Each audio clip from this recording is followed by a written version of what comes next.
This is Randy Rosetta with HubCityPreps.com with the video version of the Pirate Podcast, sponsored by Grease Monkey.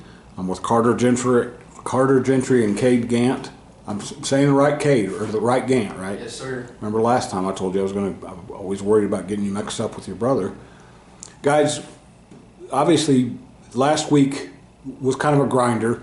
Paladuro came out and played really well. You had to kind of adjust a little bit offensively, especially.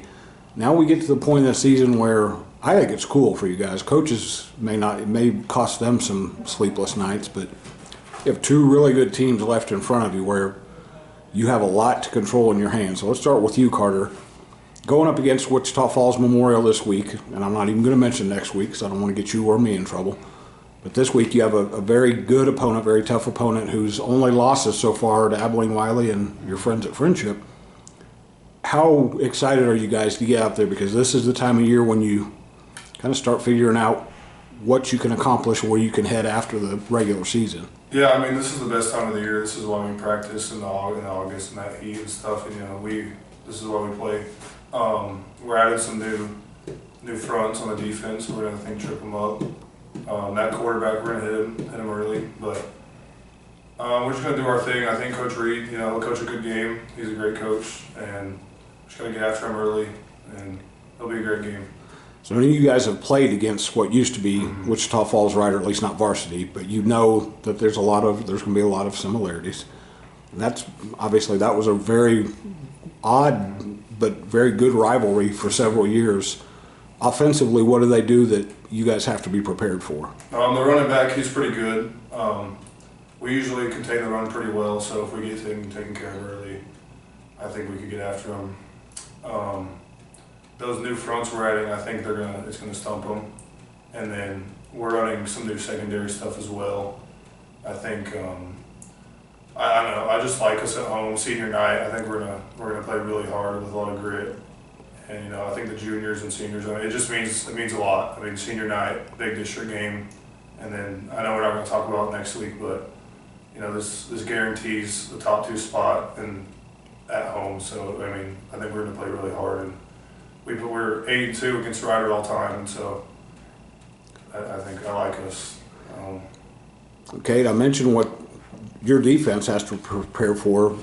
You guys have become a very tricky offense to prepare for, sort of in a bad circumstance when you lost Jackson, but now you guys have a lot of, I don't know if you're more diverse, but there's more to worry about, and you're one of the guys that's kind of stepped up and become one of those not new weapons, but different weapons.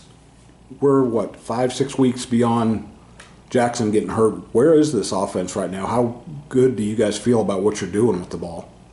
I feel really good, and losing a piece like Jackson, that hurts us. So some players need to step up, and they did. So, yeah.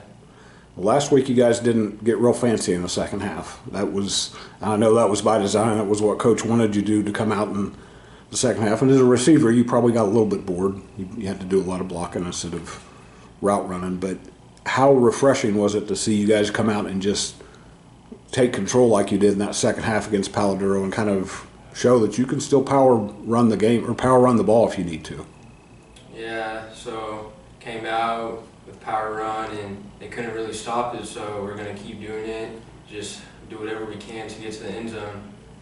And I think Coach was sort of joking, but he said he was getting bored as a play caller because he was calling the same play over and over again. But when it works and you're out there blocking, running routes, whatever, how good does that feel to just know that you've kind of got that upper hand against the defense?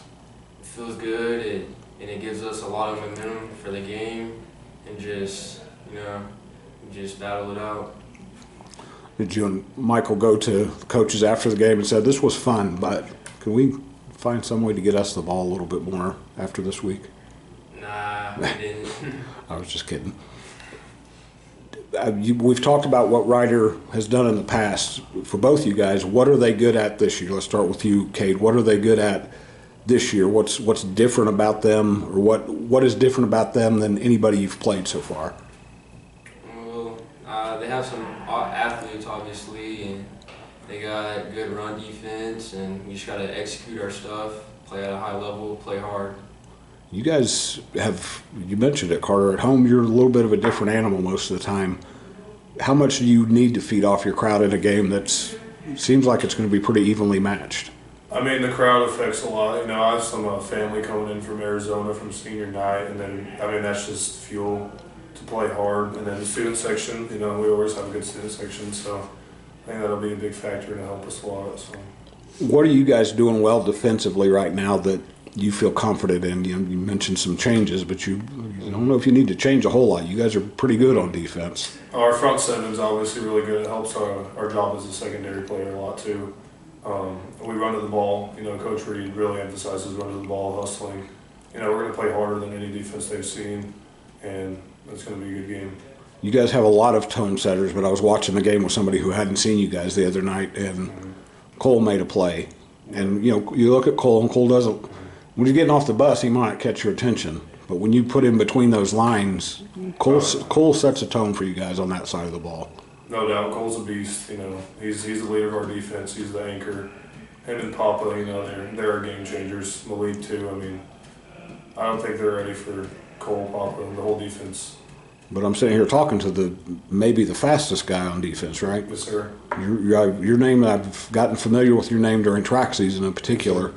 That's, I think, what is a little bit misleading about both sides of the ball is that people look at you guys and maybe underestimate the athleticism and speed a little bit.